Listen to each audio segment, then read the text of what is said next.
All right, good morning, ladies. Welcome to class number 7, which means today's the last class of this year's Rosh Chodesh Society series of One Wow Moment. But before we even get started, because I know some of you have to leave at a certain time, and if we're running late, I wanted to let you know next year's topic. Okay, and I think it's a topic that I know some of you have definitely verbally expressed interest in, so I got very excited when I saw the topic. Next year's topic is all about prayer. Prayer. Okay. And not just and in so many different aspects. There'll be meditations, there will be so many different aspects where prayers from, how we do it, what it's for, all of that. And I'm going to be sending out once I get the printout of like a summary, I'm going to be sending that in an email so you all have it. Feel free to share with your friends, your neighbors, and we're definitely looking forward. So that is going to be next year's course, God willing.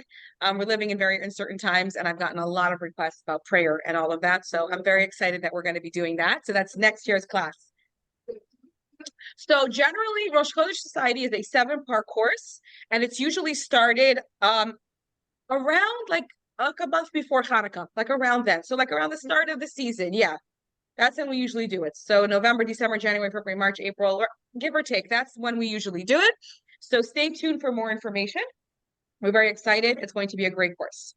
So today is our last and final class of this course, and we are going to be talking about a very, very special woman. And her name was Ruth. Some of you may have heard of her. Some of you may have not. Some of you may know a little bit. Some know a lot. So we're very excited. So everyone grab your worksheet. And before we even dive into the class, what I want you to do is you have 1, 2, 3, 4, 5, 6, 7, 8, 9 options here. I want you to number them 1 through 9, 1 being the most important to you and 9 being the least important to you, that you rate in terms of values and things that you want. What's the most is number 1, and what's the least is number 9. And for those on Zoom, I'm gonna show this to you again. Is it backwards? No. Can you see it? Mm-hmm. Yeah. Okay, so I'm gonna hold it up for you real quick.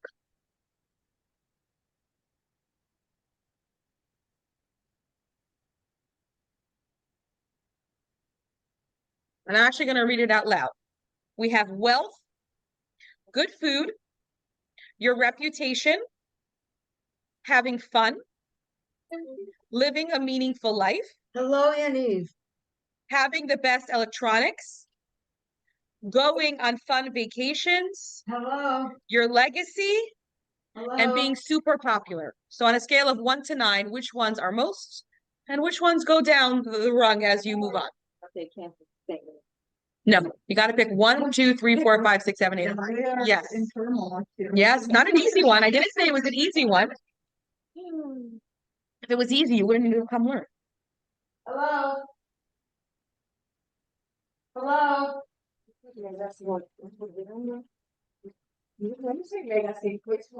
Legacy means how do you want to be remembered? Legacy is like after you're gone one day, what do you want people to remember you as? That's what legacy means. Fun? Okay, so there you go.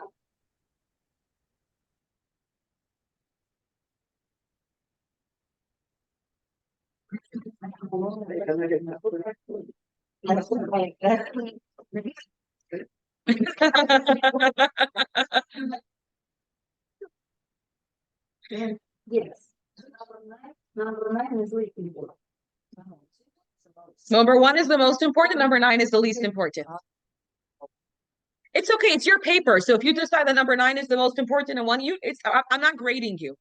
It's more, we always start the class with an exercise to make the wheel start turning.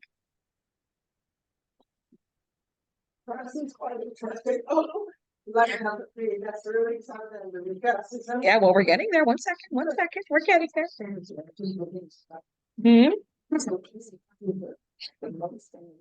For you, it might be, but someone else might have a different one.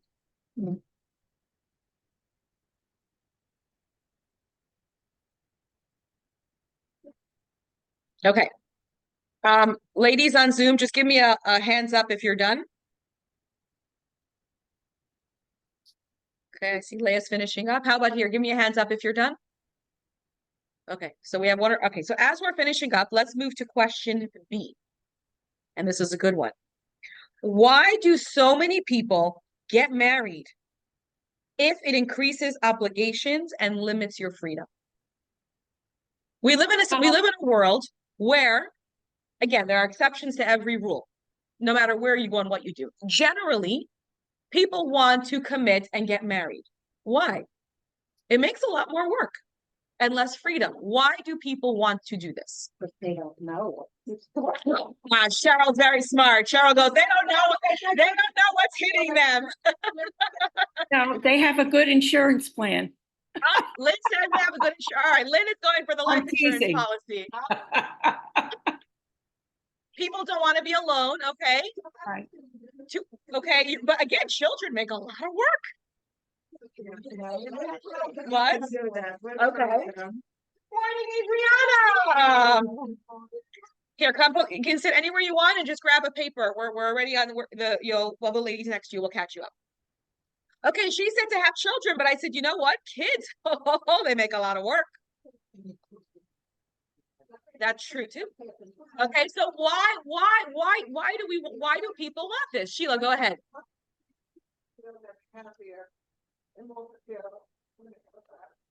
Okay, people feel happier, more fulfilled. Okay, okay, that's a good answer, but the question is why? Okay, and then keep that simmering because we're going to get back to this too. Why Because you have somebody to so much share. freedom.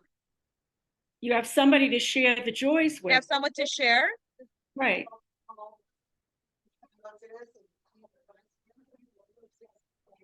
Right. Okay. And go ahead, Lois. Pressure. You think there's a societal pressure to get married? Like family pressures people to get married. Okay, but let's say that pressure didn't exist. Okay, well then Lois is very honest. Okay. What did Lois say? Lois said if societal pressure pressures us to get married. But not in today's, not today. Well, I guess it depends which background you come from. All right, keep the ideas, keep the thoughts swirling, and then part C. As a Jew, what does a meaningful life look like to you? As a Jew.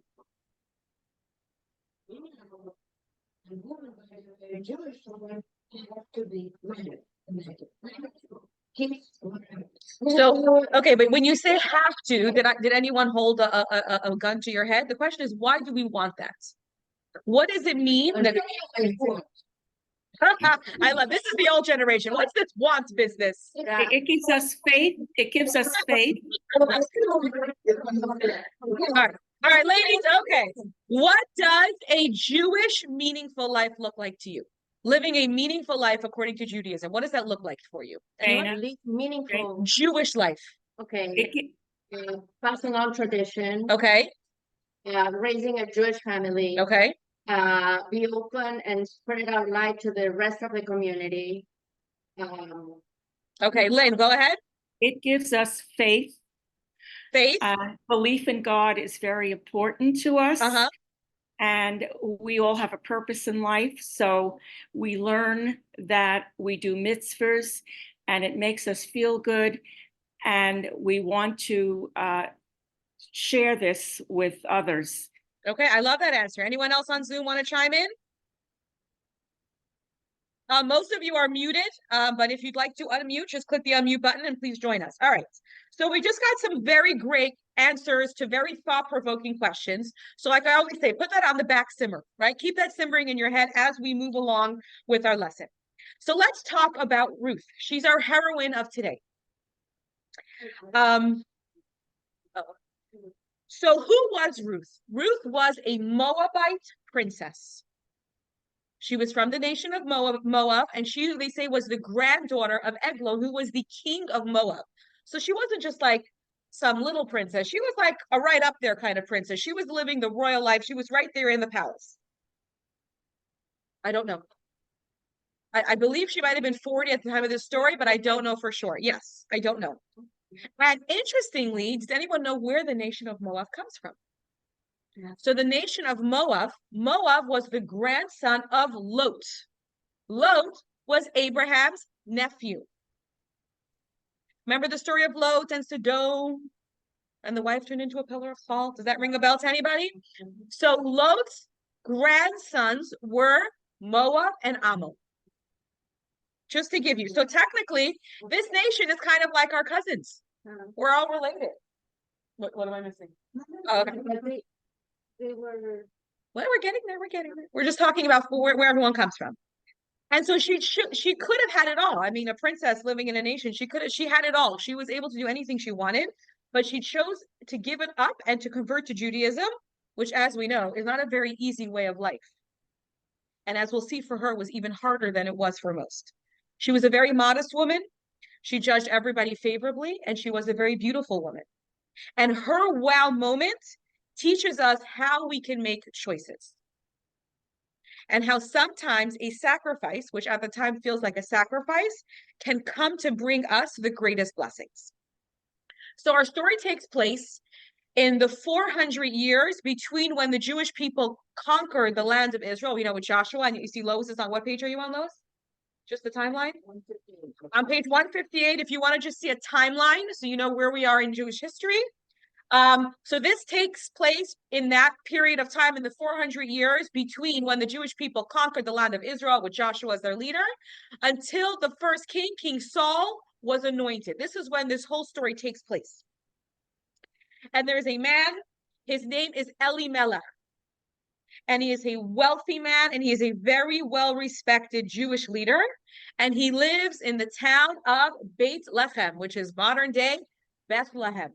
I love saying these stories because when you go look at you read all these names, and these places still exist today. Unfortunately, we can't go to these places today because people say they're not really ours, and we have no biblical connection to the land. But as we can see, that is very not I'm in true. a class. I'm sorry. Sorry? I'm in a class. I can't come to the. And as we can see in every story, every city, every town, we know where this is today. This is literally part of our homeland. And so he lives in Bethlehem. And if we're going to go to text 1A on page 160, we're going to read from the book of Ruth. It ends, the story? Yeah. The story is a very short story. So it happens in the space of a very short, it's about a 10-year story, but really the story that we're going to read today lasts a few weeks, if even. Yes. All right, so if we're going to go to text 1A, which is on page 160 in your student workbooks, I'm going to read it out loud so everybody on Zoom and in person can hear me clearly. It happened in the days when the judges judged that there was a famine in the land. So a man from Bethlehem of Judah, together with his wife and 2 sons, went to live for a while in the country of Moab. The man's name was Elimelech, his wife was Naomi, and his 2 sons were Machlon and Chilion, distinguished personalities from Bethlehem of Judah. They arrived in Moab and remained there. So these were men from the tribe of Judah. They lived in the area of land of the tribe of Judah, in Bethlehem, and there was a famine. So he took his wife and his 2 sons, and they went to live in Moab. Moab is located in what today is modern-day Jordan, just so you have an idea of where we are on the map. And as we'll learn very, very soon, Moab was not a country or people that the Jewish people thought well of or respected. They did not get along very well, as we're going to learn very soon. And if you go to text 1B, which is on page 161, we continue. Elimelech was one of the leaders of the land and one of the benefactors of the generation. When the famine struck, he said to himself, all of Israel will now camp at my doorway, each person with his or her basket begging for alms. So he stood up and fled. So there was a hunger. He was a wealthy person. He was a leader. And based on this, I assume he was a very helpful leader. But when this famine said, he said, they're all going to come to my house. They're going to beg me for everything. I'm going to have nothing left. I don't want to deal with this. And so he took his family and left. So I have a question for you. Was his decision, do you think it was justified, unjustified, or in between? What do you think of his decision to leave? He was a coward. Okay, so Adriana says he was a coward. Okay. Selfish. If you're a leader You help your people, no Okay. matter how. Okay, that's what Adriana says. Cheryl, go ahead. It's very common for. Good morning, Jesse. Come on in. You think it's common for what? It's very common when Jews are in financial trouble in their country, they seek to go to a country where they can trust. Okay, we're listening to opinions. Jews, I should People. say people. Okay. Anyone else have any insight? What do you think of his decision? Any ladies on Zoom have an insight? I don't think so. He was a very wealthy man. I don't think that was, I think the concern here is afraid they would come begging for alms. Yeah. Ooh. All right. Anyone else have any insights? So Jesse, we're just catching you up. We're learning about Ruth, and we're talking about a man named Elimelech. When a famine struck the land, he decided to go to the nation of Moab to escape during this time. All right. And what does Elimelech's decision tell us about his personality and or his personal philosophy? So he was selfish. You feel like he was selfish? So it's a big difference between my family is starving and I have to move to I really can help people. I just want to keep more off for myself. Okay. Okay, so that's what we're listening. All right. So we see that he chose his family first over his people, over his flock, so to say. Unfortunately, soon after they arrive in Moab, Elimelech passes away. His sons get married to two Moabite princesses. Machlon marries Ruth, and Chilion marries a princess named Orpah. And within 10 years, these two men also pass away penniless. So we have a family that went to Moab, and 10 years later, the ones that are remaining are a very poor mother-in-law, whatever you want to call her, Naomi, and her two daughters-in-law, Ruth and Orpah. These are the two people, the two daughter-in-law. These are all the women are just the only ones that remain of this family. And they don't have any money. Their wealth is gone. And so what happens now is Naomi says, listen, I have nothing left here. My husband died. My sons died. I'm going back home. It's time for me to return to my land. I've heard the famine has ended. And she decides to go back home. But she tells her daughter-in-laws, stay here. Good morning, Elisa. You don't come with me. There is nothing for you in Israel. You don't come from Israel. I have no more sons to offer you to marry you. We are very poor.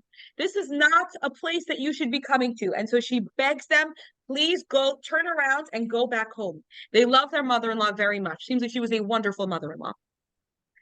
And the two women clung to her and said, no, we're not leaving you. And she tries to convince them more. And eventually, after crying bitter tears, Orpah turns around and goes back home to Moab. And Ruth said, no, I am not leaving you. I'm coming with you to the land of Israel. And we have a very interesting exchange that happens here on text number 2 on page 162. Very interesting exchange that happens between Naomi and Ruth that happens on this journey as she's trying to convince her to go back to Moab. Naomi said to her two daughters-in-law, go each of you, return to your mother's home. May God show you kindness as you have shown kindness to your dead husbands and to me. May God grant that each of you will find rest in the home of another husband.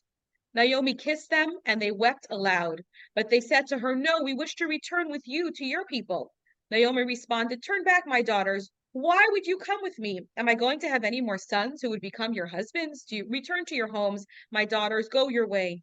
They raised their voices and wept again. Orpah then kissed her mother-in-law and departed back for Moab, but Ruth clung to her. Naomi said to Ruth, look, your sister-in-law has gone back to her people and to her gods. Follow her. Ruth responded, do not press me to leave you or to turn back from you. Wherever you go, I will go. Where you lodge, I will lodge. Your people will be my people, your God, my God. Where you die, I will die, and there I will be buried. I swear to God that nothing but death will part me from you. When Naomi saw that Ruth was absolutely determined to go with her, she stopped pressing her to return. The two women went on until they came to Bethlehem. This is a very interesting exchange that happens now. And so what really is happening, we learn here, is that Naomi is telling Ruth, it's not so simple to be a Jew. There's a lot of rules and a lot of guidelines. It's also a whole way of life. As we know, Judaism rules every aspect of our life, from when we wake up to when we go to sleep and everything in between.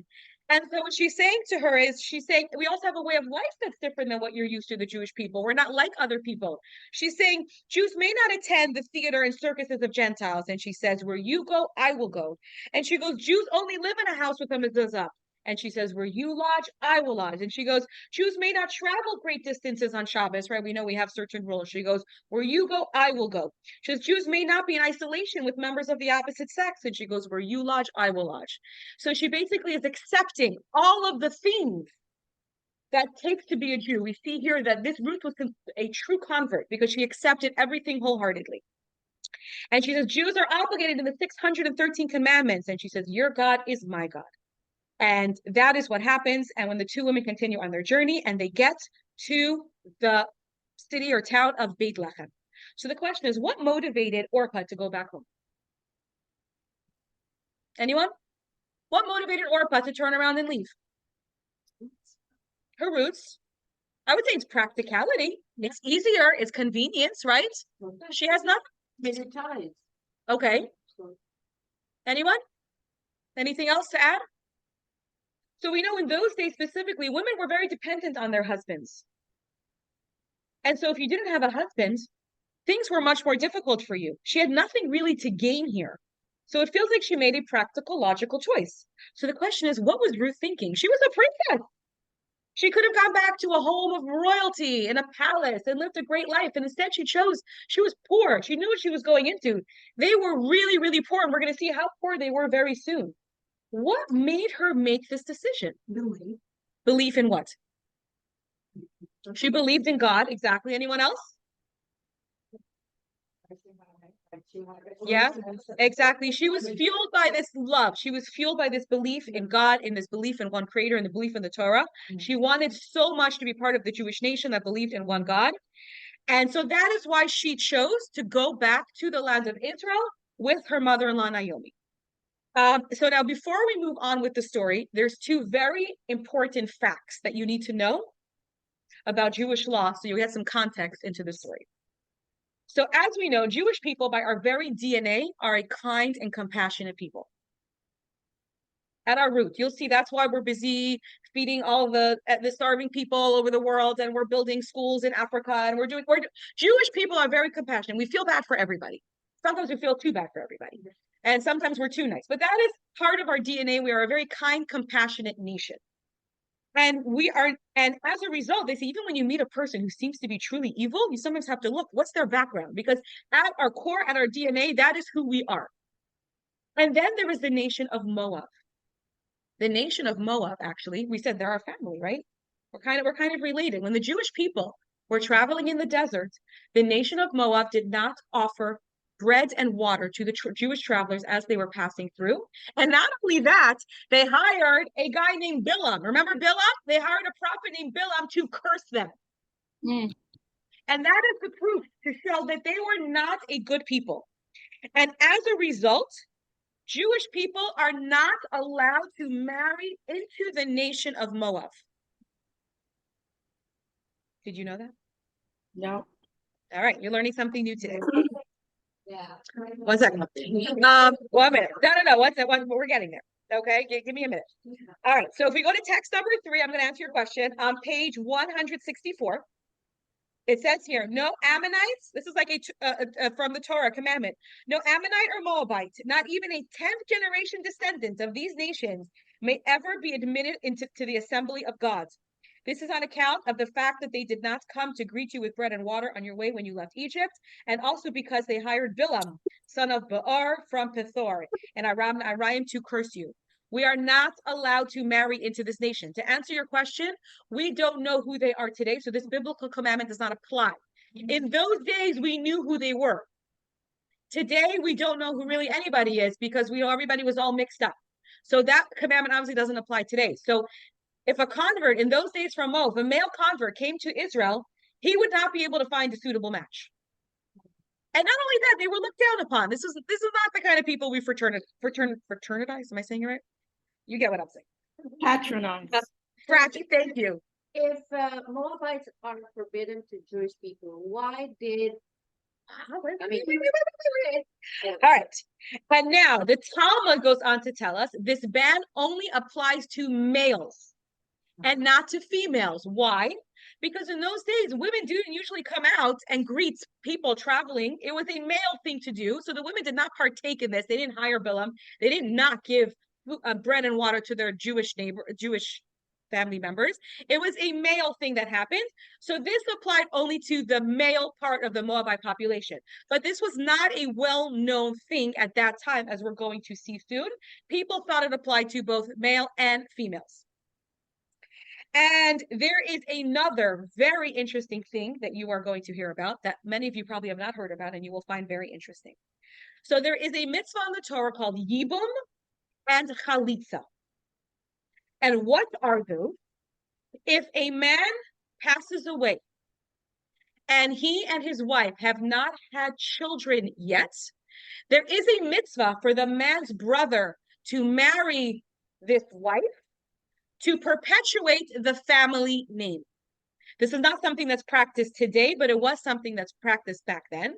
And if, for whatever reasons, it's not feasible, there is something called chalitza, where the woman takes the shoe of this brother and spits in it, and then they are absolved of this. And there's reason for that as well. We're not going to go into that as well.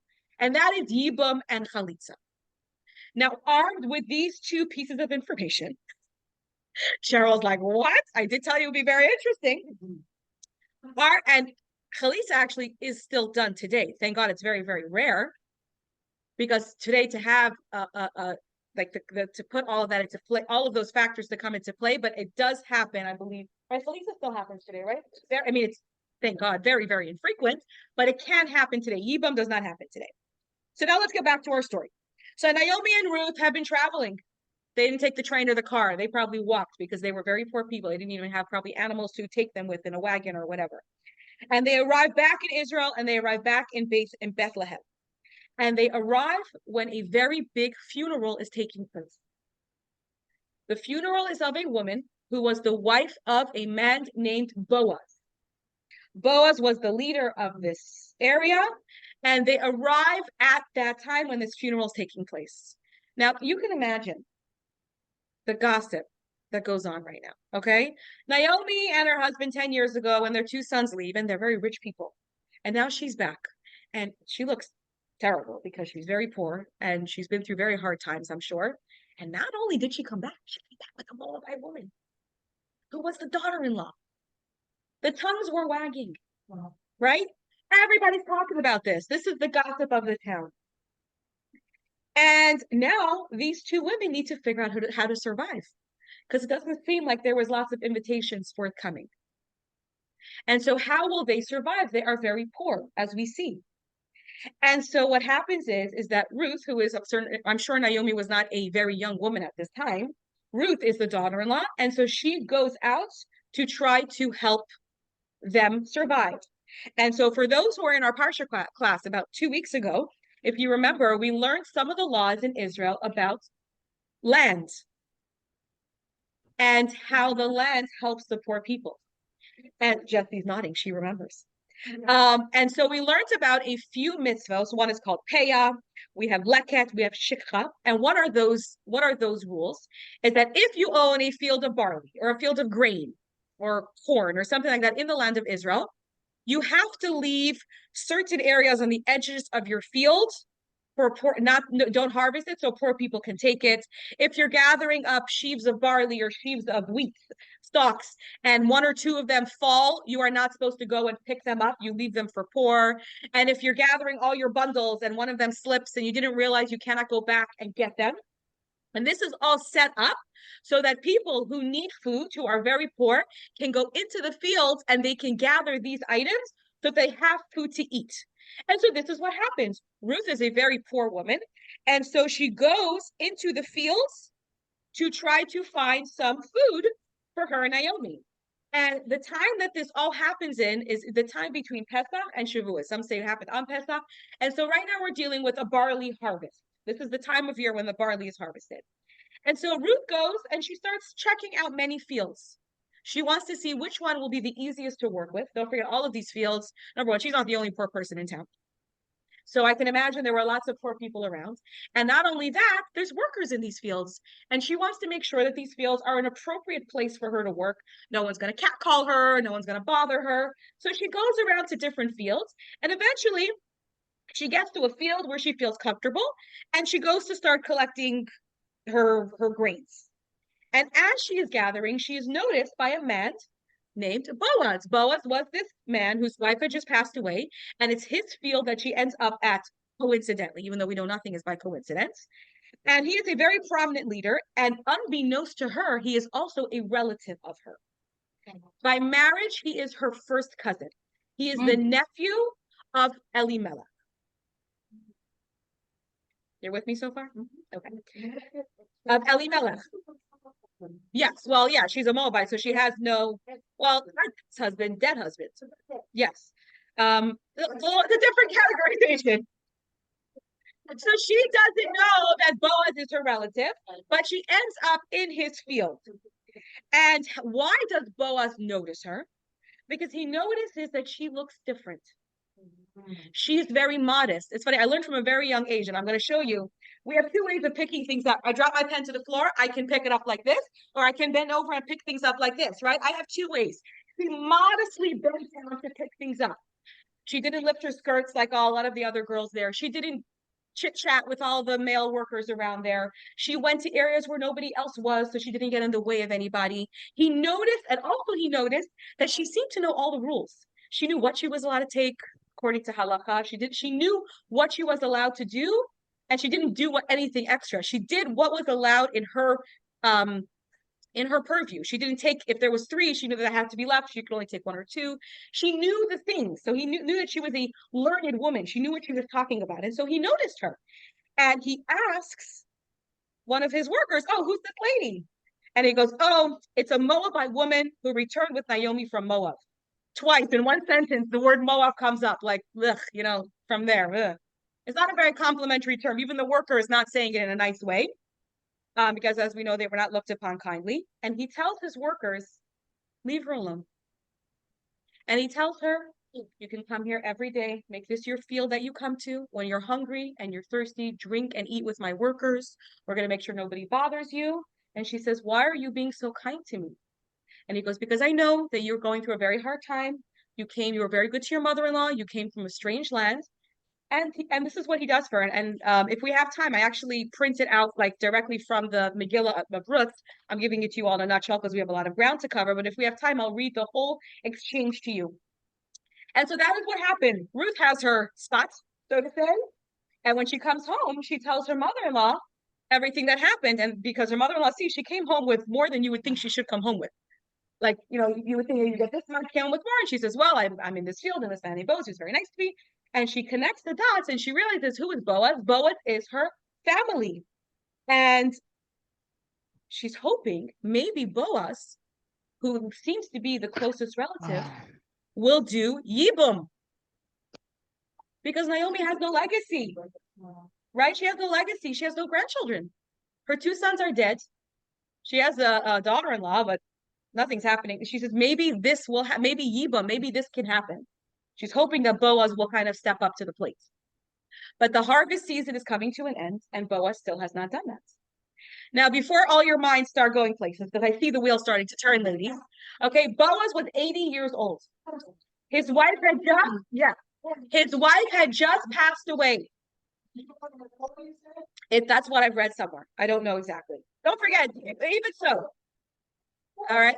And Boaz was a leader, a very prominent leader. He wasn't like just some guy off the streets. He had a very big stature. He was a big, important person. He wasn't just some Joe Schmo.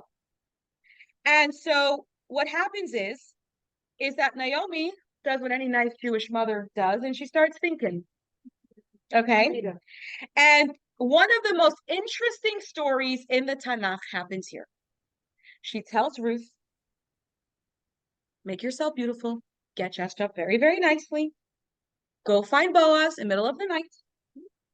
Go where he is sleeping. Boaz, in those days, you had these big fields. So they would actually sleep near their fields to protect the fields from, I guess, robbers and animals, and go to him. And don't worry, nothing happens that night, ladies. Don't worry. I hear the what's it called? Nothing indecent happens here. Don't worry. And so text number 4. Second, we're gonna learn here. Okay. Text number 4 on page 165. It says, it was at midnight and Boaz was startled. He turned over, and behold, a woman lay at his feet. Who are you? He asked. I am your servant Ruth, she responded. Spread your wing over your servant, for you are my family redeemer. Boaz responded, blessed are you to God, my daughter. Do not fear now, my daughter. I will do for you all that you ask, for it is a public knowledge that you are a woman of noble character. However, although I am a redeeming relative, there is a relative closer than I. Stay the night, and in the morning I will speak to him. If he redeems you, well, let him redeem you. But if he does not wish to redeem you, as God lives, I will redeem you. Now lie here until morning. Okay, nothing happens. Don't worry. Okay. Yes, a very good man. So as we see here, and I'm sure we can, But- our minds can start going. Go ahead, Lynn. but there's a big age difference between Ruth There and is. Boaz. Women, Boaz this is is 80. not a romantic encounter. Okay. Okay, this is Thank one you. thing. See, this is one thing very important. This was not Ruth just throwing herself at him. Okay, and Boaz, don't forget, Boaz has a lot to lose if he goes forward with this. Okay, number one, the guy's 80 years old. His wife just passed away very, very recently. Now we know Jewish at those time men could have more than one wife, so that's neither here nor there. But this was not an easy thing for him to do. And Ruth is also doing what her mother-in-law has said, meaning to carry on the family name. These are very, very holy, special people. So just always look at it through the lens of that. We are not talking about regular people who were just looking for a good time. Mhm. These were holy people who had Vishnu. We're going to talk about that in a minute. Yes. And so he clearly understood exactly why she came to him. So if you look at figure 7.1 on page 166, you're going to see a family tree. And you're going to see here we have Naomi and Elimelech, who are married, and their 2 sons. And we see Chilion marries Orpah, Machlon marries Ruth. And then Elimelech has a brother who we call Ploni. Now, we say Pliny. Pliny is not a name like Shayna or Adriana. Pliny in English would be kind of like John Doe or John Smith. It's a name we give to someone who we don't know. Like Pliny ben Pliny is like this guy's son of this guy. Like we don't know their actual name. So Pliny is a person, a man. We don't know who he is. But he is actually, if you notice, he's a closer relative than Boaz because he is a brother to Elimelech, and Boaz is just a nephew. Hi, So there is Celia. a I'm in a closer, class now on Zoom. there is a closer relationship here. And so what happens is that in the morning, Boaz approaches Ploni. I have no idea. I'm sure he was an older man. If Boaz was 80, he must have been older. He gathers together 10 men because Boaz wants to do something very important here. Boaz, don't forget, is the leader and a very big Torah scholar also. He wants to publicly make known that the commandment not to marry into the Moabite nation only applies to men. It does not apply to women. That's what he wants to make known because it doesn't seem like it was known at that time. So that's number one. If a Moabite woman comes into the land of Israel and she converts, she can marry a Jewish man. If a Moabite man comes into Israel and converts, he cannot marry a Jewish woman. Uh-huh. Okay, he cannot. He can marry, no, that's what we're saying here. He cannot. Well, obviously, no Jew can marry a non-Jew, period. That doesn't apply to Moab, it applies to everybody. But if a Moabite man comes to the Jewish people and converts to Judaism, he cannot marry a Jewish woman. They can marry another Moabite convert that's a woman, but they're not allowed to. Yes, that's why we're learning. So he's making this command know that it only applies to men. So Ruth is allowed to marry into the Jewish people. She is a convert, so she is a Jew, but she's a woman. So she's allowed to marry into the Jewish people. And so what happens is Naomi, don't forget, in those days, all land went by tribes, and they tried to keep land in the family. So Naomi does have land, and she's trying to sell it. They need money. And so they want to keep it in the family. And so Boaz says to Ploni, this John Doe, and says, you know, this and this is going on.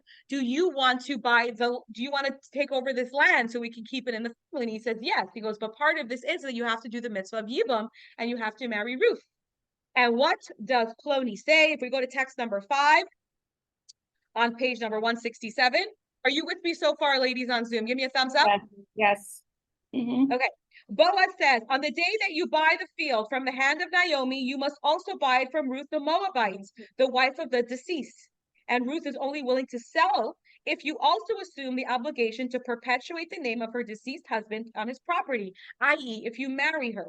The kinsman said, then I cannot redeem it myself, lest I imperil my own heritage. You assume my redemption responsibility, for I cannot redeem it. So Ploni says, no, thank you. I value my heritage, my legacy way too much. I'm not interested. It's all yours, Boaz. And that is what Ploni decides. He's not taking this on. He does not want this.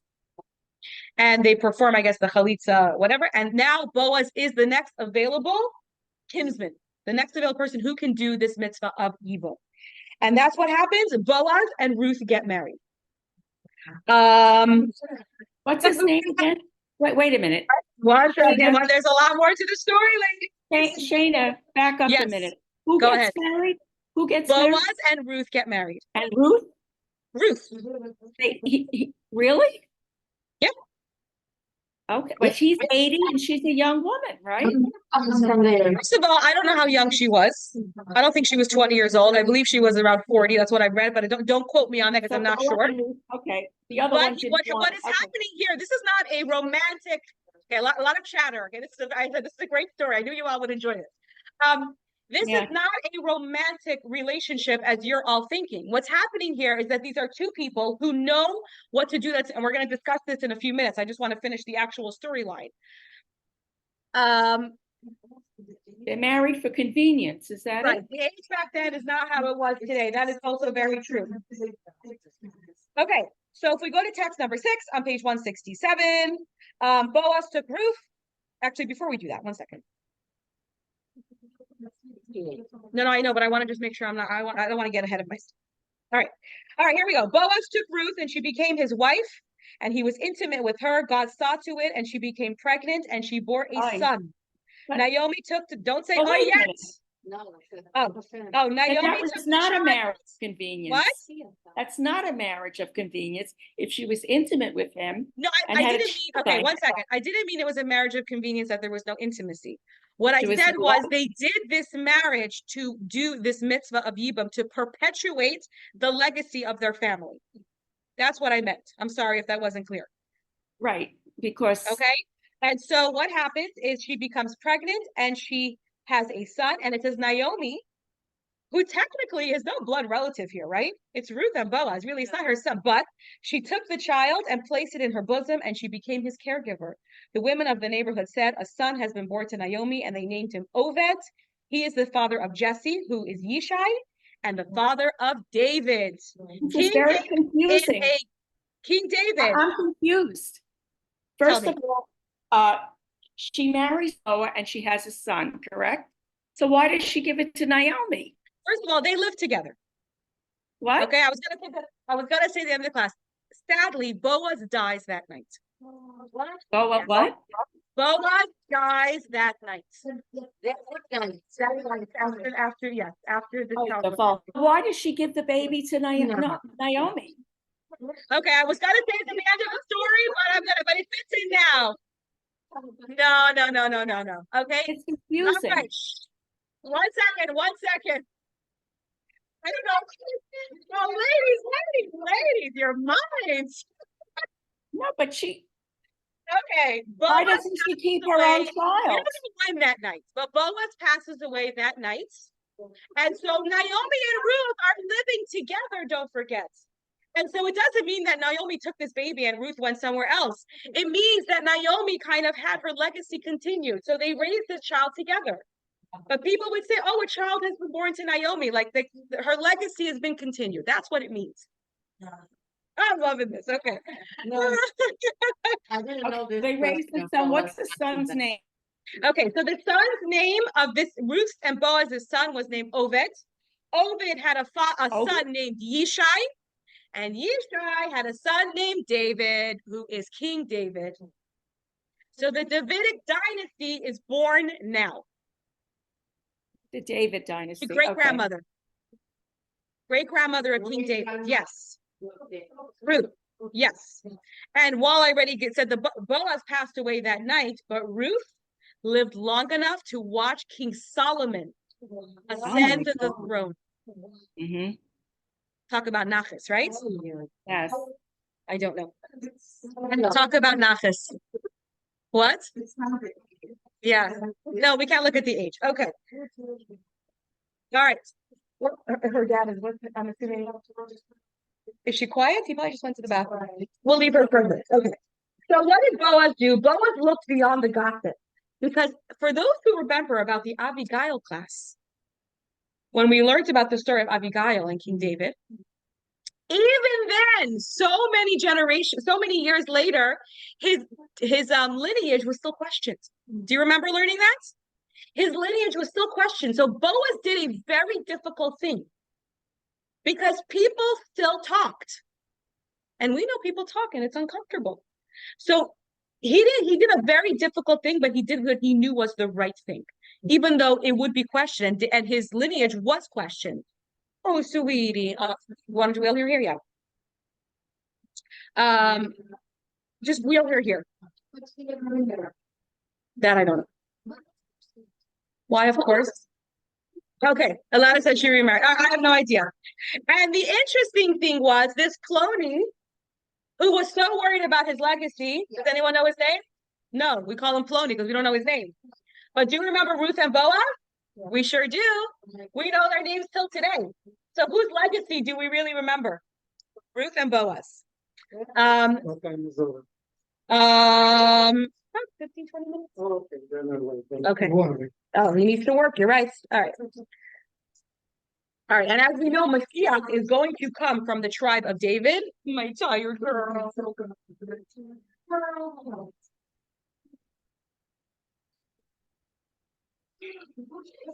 Oh my God, she got so big. Ah, All right. Sorry, ladies. We have a little visitor for a few minutes while we wait for her dad. All right. So as we know, Mashiach is going to come from the tribe of David, and this is what their union accomplished. mm-hmm.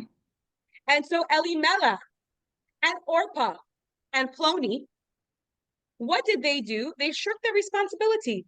And is that a crime? Is it a crime to shirk your responsibility? No, it's not a crime, but it was a missed opportunity. And Boaz and Ruth chose opportunity. They chose duty. Okay. And that is what they chose over comfort. Does everyone see that now? We're still caught on the whole story. Okay. That is what they chose. And so what is the key trait to people who embrace responsibility over comfort? Can anyone think of it? What is like a personality trait of someone who chooses responsibility over their personal comfort? Commitment, maturity, They are reliable. reliability. I like that. Kindness. But really, Dedicated. it's sacrifice, right? It's sacrifice. Mm-hmm. Okay. Because when you do that, you say, I know I am in this world for a very specific reason. And I have a responsibility in this world. I have to look ahead to the future and I have to know what I have to achieve. I'm not just living now in this moment for this moment right now. I'm here for a reason. I got to look ahead, which is what Boaz and Ruth really did. They had vision. And so the other people, they weren't bad people. Orpah wasn't bad. Elimelech wasn't bad. Adriana's like, yes, he was.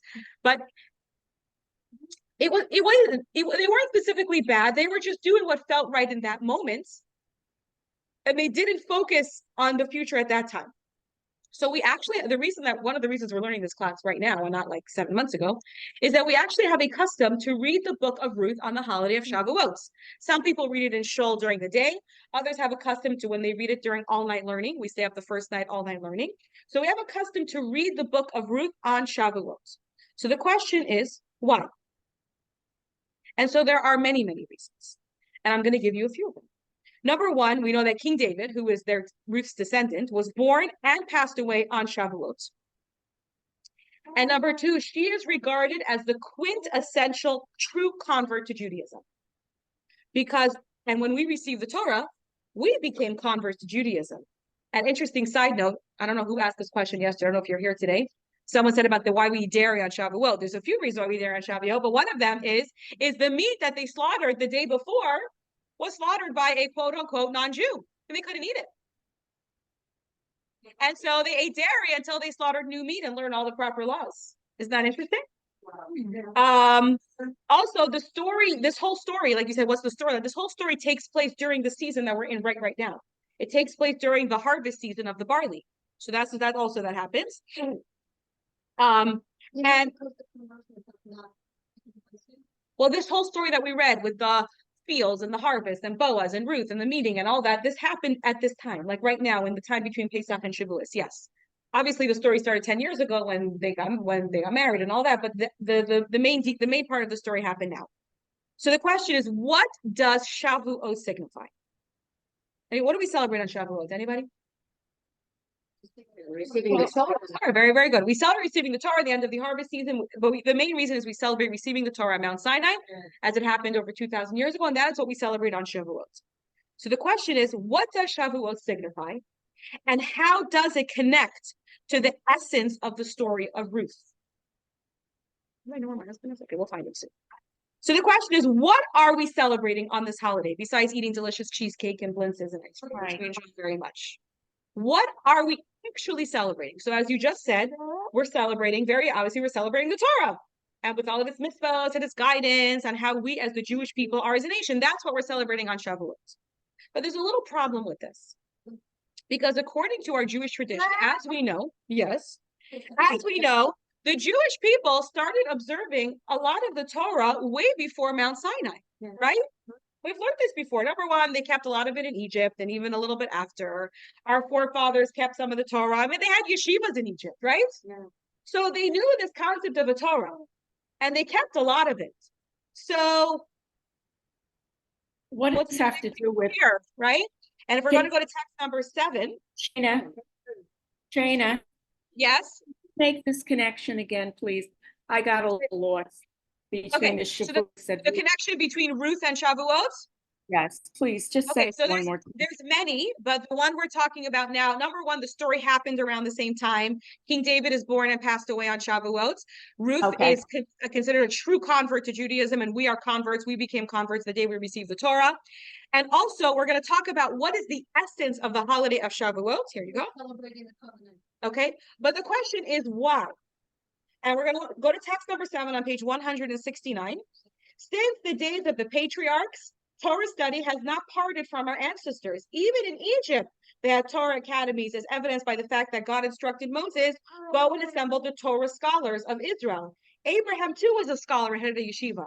We know we taught yesterday, the tribe of Levi studied Torah. They did Brit Milah in Egypt. So this was not new to them. They knew they were Jews. They knew a lot of the Torah. So what happened on Shavuot? What happened at Mount Sinai that made it so exciting? Like, what's the deal there? Okay, we're going to talk about that more. Where were we? So we know that there were mitzvahs, but we know that they had the option to keep the mitzvahs if they so chose. But what changed is it now became binding. We signed the dotted line, right? We signed the contract, so to say. And so we are celebrating the fact that we are now obligated to do what had previously been optional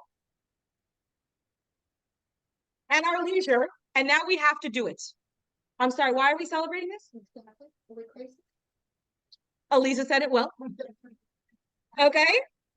In simple terms, at Mount Sinai, we got the Torah, and we're now servants of Hashem. We don't have the freedom of autonomy anymore, and it feels like we exchanged our freedom for seemingly no benefit at all because we could have done it all the time beforehand. So what's so exciting about getting the Torah on Shavuot when I could have done it all the time before? Anyone? Is it a good question? Mm-hmm. Good question, Ala? They heard it from Hashem. So? Well, it's not the same things. Yeah, but they had the option to keep the Torah. On Zoom, anyone have any insights? And the fact that we celebrate this every year. We're not just like commemorating it, we're celebrating it. Why? So let me ask you a question. All right. If I tell my daughter that's out playing with her friends, dinner is at 6 o'clock, feel free to come home when and how you want. It's all good to me. Or I tell her, dinner is at 6 o'clock. Make sure you're home by 6 o'clock for dinner, right? I have two ways of saying that. When I say that, the first one to my daughter, what am I saying to her? There's dinner at 6. I really don't care if you make it or you don't, right?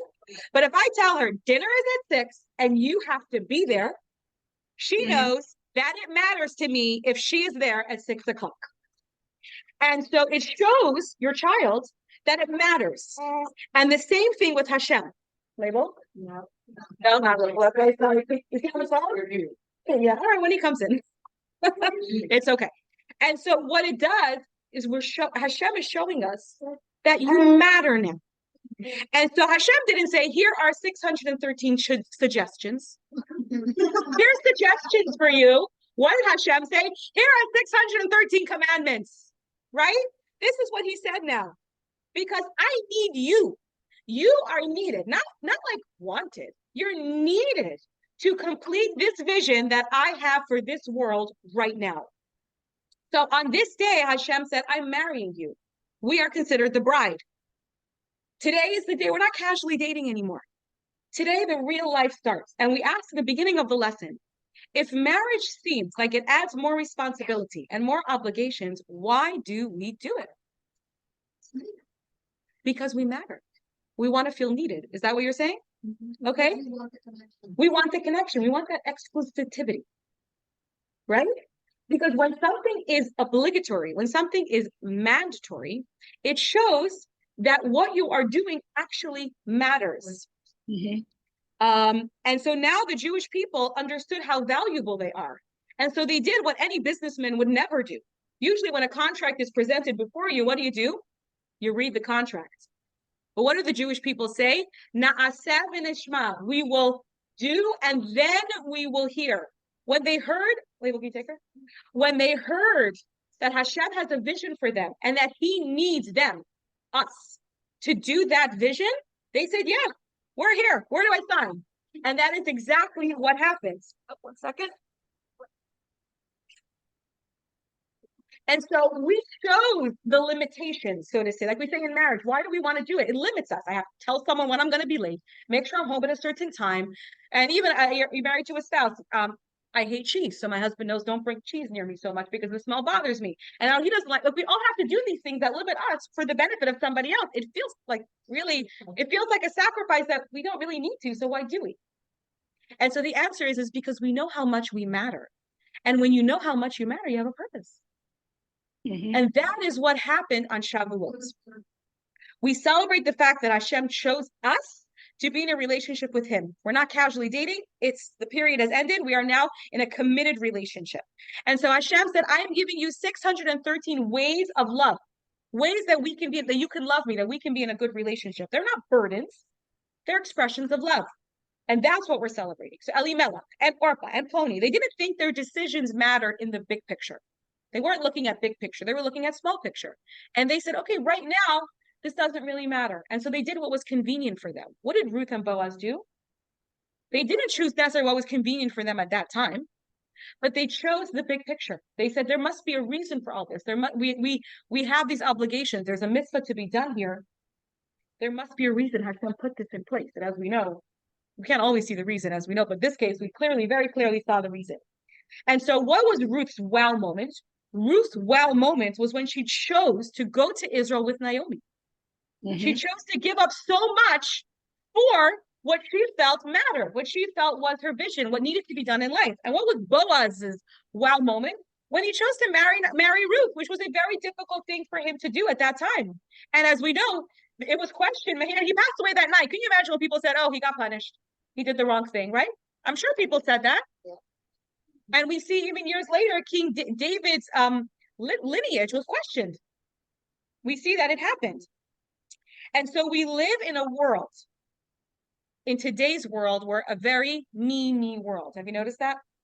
We're in a very self-absorbed world. And I think it's a problem. Yeah, everything's all about me, all about I. And as long as I'm not hurting anybody, it's okay. I can do what I want. And the question is, are people happier? No, I mean, every library has like a whole section dedicated to how to become happy, how to find purpose, how to find endless, and like everybody's writing a book and everyone's trying to read the book and how to become happier. Is it working? No, because when you can do whatever you want, but you don't have to do anything, then you know that you don't matter. No purpose. There's no purpose. So nobody is happy. And so we say in this generation, especially in America, you know, they say they rate different countries, right? America on the happiness scale is rating relatively low. And we live in a time where we have everything we want. I mean, we have everything we want. So how come people are not happy? And so what? Yes, exactly. And interestingly, Israel, right, October 7th, exactly. And so interestingly, Israel ranked higher. And the question is why? So raise your hand. Anybody seen the latest El Al ad? The latest El Al ad. You saw it? Okay. So I want to show it to you. So one second. I'm going to share the screen. Okay. I want to show you an El Al ad, which I really think drives home what we're trying to say. So ladies, give me a second while I share the screen. All right. Okay. Not everybody saw it. So one second. All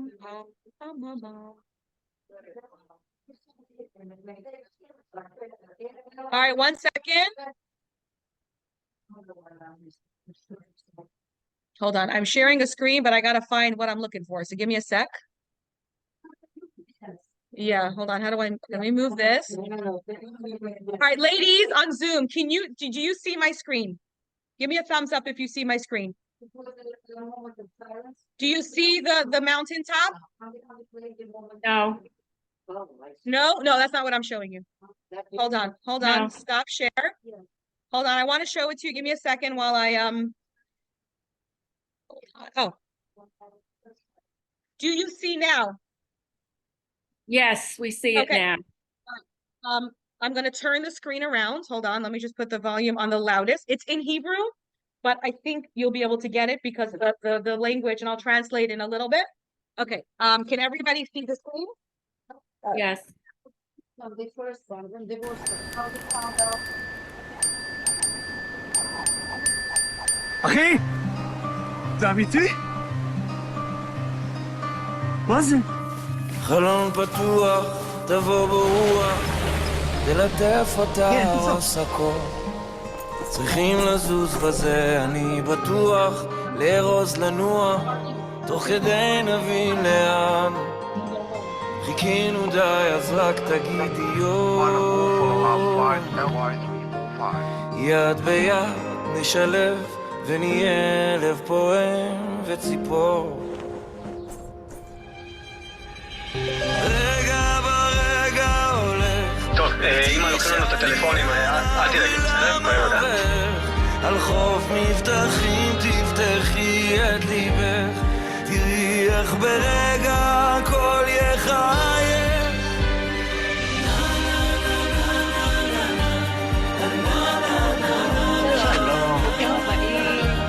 ולכל חיילים וחיילות הסדיר והמילואים, בשמי ובשם אלעד, אנחנו מצדיעים לכם, ולכל הכוחות שעדיין נמצאים בשומרים עליהם, מקווים לימים טובים יותר. לארוז לנוע, תוך כדי נבין לאן. תשים עם הדגל, אל על, הכי בבית בעולם. Is that not the best ad? Okay, first of all, from a marketing perspective, great job. But what does this show us? What happened after October 7th? They had more soldiers coming to report than they called or needed. Because what happened? Responsibility, duty, sacrifice. That is what happened. And that is teaching us. And then we look at the flip side. What is happening today on American campuses? What is happening? We have, let's just finish the thought, okay? What is happening now on American campuses? We have so many people who don't have meaning. They have everything they want in life. They live in America, the freest, most everything country. They can do whatever they want. And what do they choose? They're choosing to belong to something. And the thing they chose to belong to is the most disastrous thing they could ever choose. But they feel like they belong because they are desperately searching for meaning. So we see the flip side of this. And so if you could choose what you want whenever you want it, then it shows you that your choices don't really matter that much. And human beings crave purpose. And in the scope of the universe, we have different objects, and every object needs something different. If I take a plant and I put it firmly in the ground and I make sure it gets its sunlight and its water, is the plant happy? Yes. If I take an animal and I take a rope and I tie it to a tree and I make sure it gets its food and water, is the animal happy? No, it needs to move. So if I let it move, is the animal happy? Yes. If I take a human being and I give it everything the animal has, is the human being happy? No. Human beings crave purpose. And not just, and we look at our first exercise. Can I ask you ladies a question? What was your number 1 and 2? Meaningful life. Anyone else? Living a good life. One. Meaningful life, Lynn says. Anyone else? Meaningful life, yeah. Okay, it feels like most of you chose meaningful life as your number 1 or 2. Is that true? 1. Okay. Why is that? Because I have a very wise group of ladies in this group. Okay, like I knew your answer before you did it, but we give choices here. We need meaning in our life. Human beings need meaning, and Jewish people are given a godly soul. Besides needing meaning, we need to feed our godly soul in order to be fulfilled. And how do we get fulfilled? We have the 613 mitzvot. Are they easy? No. Is living as a Jew always easy? No. Is it worth it? Yes. Because not everything that's good is always easy, and not everything that's easy is always good, as we know. We choose to live a life with limitations that can feel limiting at times because we know that we are needed, that we matter. Hashem has a vision for this purpose, and he put us in it to fulfill that purpose. If you go to text number 8, on page 170, what do we see in the Mishnah? Every person is obligated to say the world was created just for me. When I realize how important my actions are, I embrace that and I work to live up to that and fulfill my potential. Because I'm not just, meaning the world has billions of people in it. Does it really matter if I'm here or not? But if Hashem decided that I needed to be born, then yes, it does matter. Because he chose that. I'm a piece of a puzzle that has to be filled. He chose that to happen. So really what it boils down to is life is not about choices. It's about responsibility. We have responsibilities that we have to do in life. That doesn't mean giving up on the nice things in life. Not at all. Hashem gave us this beautiful world for us to enjoy. You like delicious food? Make a delicious Shabbat dinner to elevate Shabbat. Do you like beautiful clothing and beautiful jewelry? Buy some for the upcoming holiday. And you enjoy going on vacations, travel to recharge your soul and recharge your body so you can go out and continue doing what you need to do to fulfill the mission that you were given. What's going on? Oh, you're on the phone with her? She called me. Oh. She wants to go click language community. Oh, you're muted, Mrs. Pasternak. Tell her to click where it says Click where it says to unmute. Okay. There you are. All Go right. ahead. I gotcha. Thank you. Okay. Thank you, want to share Rabbi. Mrs. Pasternak, did you want to share something? No, not right now. Thank you. Okay. Oh, yes, I had a question.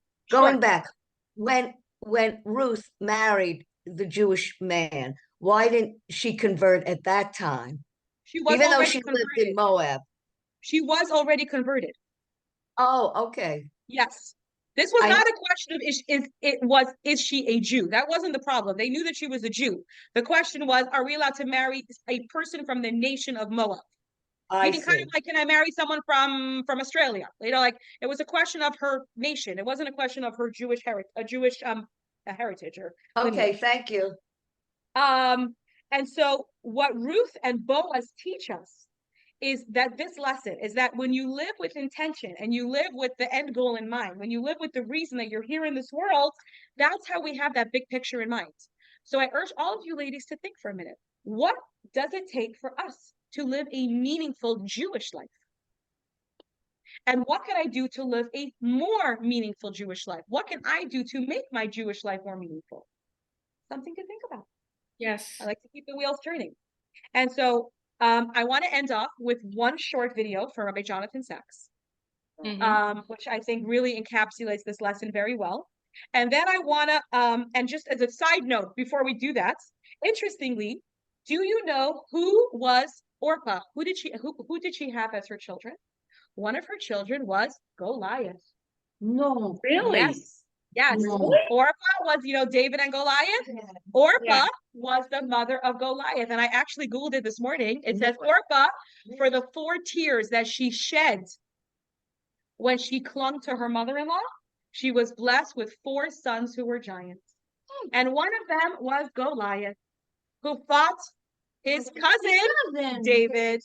Just as you can see, we're so interconnected. That's just an interesting piece of information. Yes. All right.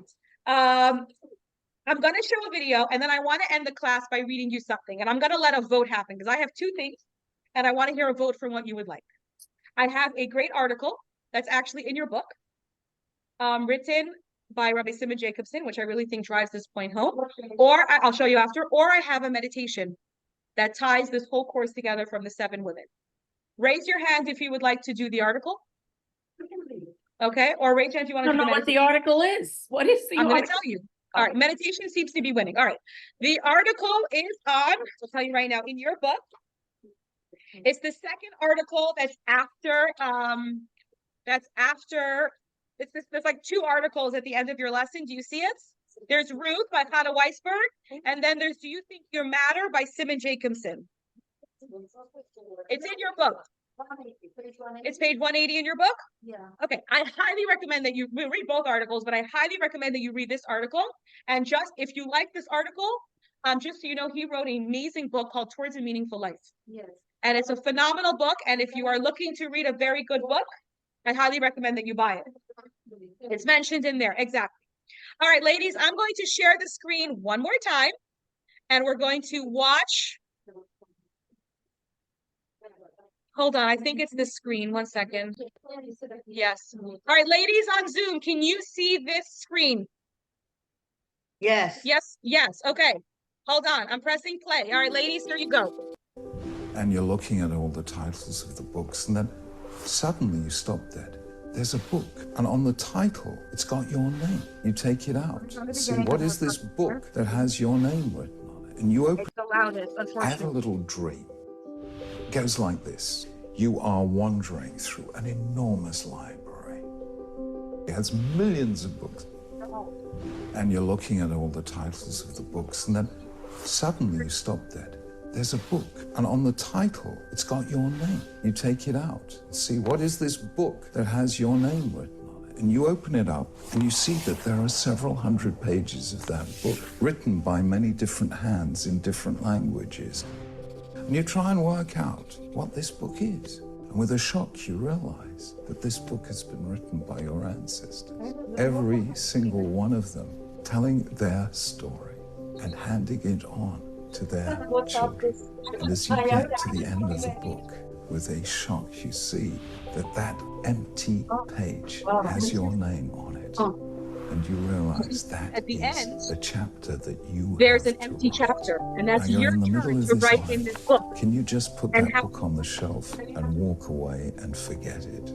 I don't think you can, really. Because if you did, all those 200 generations of your ancestors would have kept that book going in vain, because it would have stopped with you. I kind of think I couldn't do that. If they put their faith in their children to keep the book going, then they have all put their faith in me. And I have to write my chapter in that book, and when the time comes, give that book on to my children and grandchildren.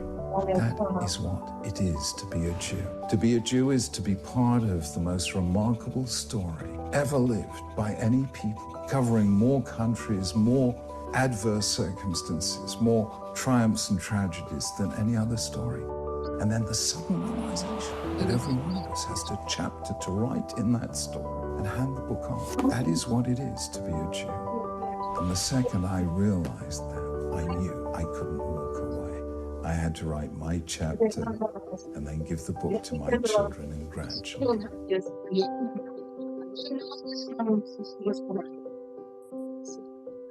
Very nice. All right. Sorry for those who were, who I think you heard it better, that my computer doesn't have a lot of noise. Okay. Any questions or comments before we end off our lesson? Yeah. Thank you very much. I just want to tell you something, that today I have a call from Israel. I'm going to Israel in June. Okay. And before I book my place forever, so I call my relative. She's a big doctor in a big Shomer hospital. I said, look, I come to Israel for only one thing, to do what we can do. Is a Jewish, is a we avoid ta ta ta. So today I got the call that yes, I can go to Shomer, so you know where is it? No. To rehabilitation center, like from the morning until 5. So yes, no, of course.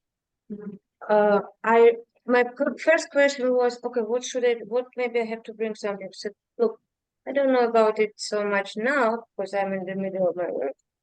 My question for everybody, if I know really what maybe they still need something, maybe not, because it's a Shomer hospital, one of the biggest hospital, and we know what is it. So the rehabilitation is a very big center now. But I was a little bit surprised where I asked her, what do you think? Can I really? Yes. And she said, don't worry, Ellen. Yes, you do. So I was like, oh. I think they want the person, the company. So they're going to get Jewish woman. Yeah, they're going to get their Yiddish mama. Yeah, but I said, I don't want to play like, Miami Mama come. No. So what I want to say for what I told, if I really know that they really need something, I want all of us. You have our numbers. We're ready. Of course. Of course. Yeah. Of course. Take care, my dear. Yes. Thank you. Take care, ladies. Of course. We'll be in touch. Yes. Yeah. Okay, great. Take care. All right, ladies, I'm going to end off. Yes.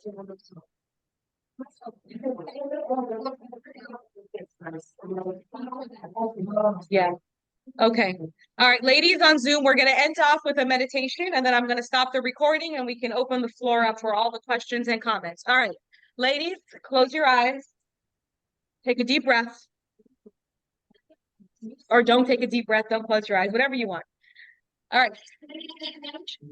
If you want, you can hold hands. All right. See, I'm not the meditation type. It's not my personality, but I hear it works.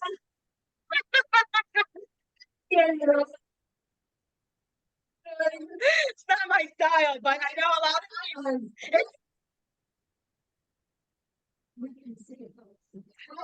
Well, all right, ladies, I know we have a time crunch. I want to finish up and then we'll stop the recording. All right. We are meditating. We're listening. We're listening. You can hold hands if that helps the connection. All right, ladies, are you listening? Yes. But we need to have quiet. That's the most important thing. Maddie. Darryl, we need total silence for 2 minutes. Good. I need total silence. No I'm keep here again. nothing for 2 listening to minutes. a tape with Ruth that Shana Kudan. Okay. All right. You walk into the glorious chamber, so full of light. As you look around the room, you realize that the light is not coming from a lamp or a fire. The light is radiating from their faces. You notice 7 women standing in a circle around you. At first, you feel tense, intimidated, but then you relax. Each woman is smiling at you with so much love, like a grandmother, with a doting expression. You are ready to receive their gifts. She steps forward with a royal demeanor, her skin soft with laugh lines and a warmth so intense you feel embraced by it. You think of the decisions she made for the future of the Jewish people. She chose Isaac, and through that, she chose you. Sarah hands you the gift of priority. You can focus on what's most important and make it your priority above all else. Next to come forward is Rebecca. You see a sheepskin jacket tossed over her shoulder. You remember her intense moment, recognizing the strength in Jacob to see the world and its potential for transformation. Rebecca hands you the gift of transformation. You can see your role in the world as a force of good with the ability to transform it to a home for God. When you see Rachel, your throat catches and your eyes begin to tear. Her beautiful face is glowing. You can feel her empathy for you and for your Jewish brothers and sisters. You know she cares. You feel her motherly love radiating towards you. Rachel hands you the gift of sacrifice. You can sacrifice hopes and dreams, comfort and convenience for the people you love and the values you are passionate about. A graceful, dignified woman walks towards you. You can see her inner strength in her presence and powerful stride. Looking at Abigail, you can sense her confidence. Abigail hands you the gift of leadership. You can be a real leader and look for perspective in challenging situations. You can lift others up with love. A woman with olive complexion turns towards you. The crown on her head is glistening with jewels. Her sweet smile shows you her inner charm and purity.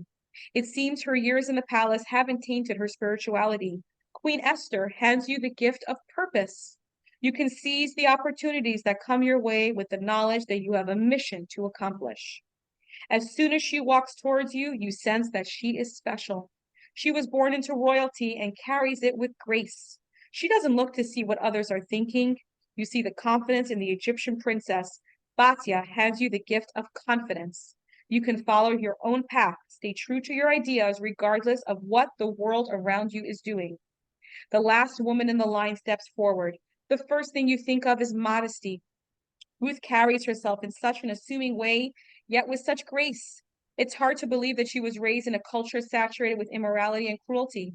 Ruth hands you the gift of choice. You can choose life. Your decisions can be made with a longer view of the future and of truth. Each woman reaches out and grasps the hand of the woman next to her. Sarah and Ruth each reach out for your hand and close the circle and begin to dance.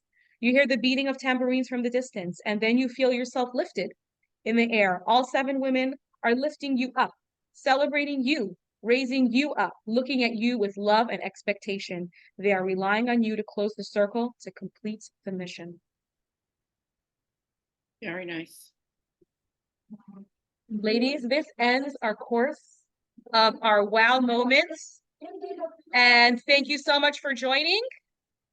Thank you, Shana. And will God willing see you next year at our course on prayer. We'll be there.